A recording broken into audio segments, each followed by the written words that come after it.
Sizce yil necha ekan aka? 11. Yurgani qancha? 160. Xo'p, nech pul deyapsiz? 40 deyapmiz. Bozor necha so'rayapti? 30. Nech pul bo'lsa baraka bo'ladi? 5 bo'lsa 35 ta. 35 lar. Yoqilg'i turi. Metan, benzin Metan nechtalik? 65 ta.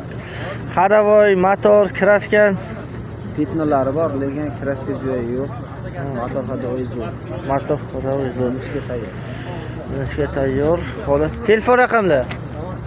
94lik Hop. 220 1456. Xo'p. Matiz mashinamiz yaxshi holatda turibdi. Hech qanday ishi yo'q. Haydashga tayyor holatda deyishyapti. Nima deb o'ylaysizlar? 35 millionga Matiz arziydimi? Metanlari bor ekan. Balonlari o'rtacha holatda. Kimga Matiz qiziq bo'ladigan bo'lsa, quyidagi telefonlarga aloqaga chiqishlaringiz mumkin. Videomiz kengroq tarqalishi uchun like, komment va podpiskani bosib qo'yishni unutmaysizlar.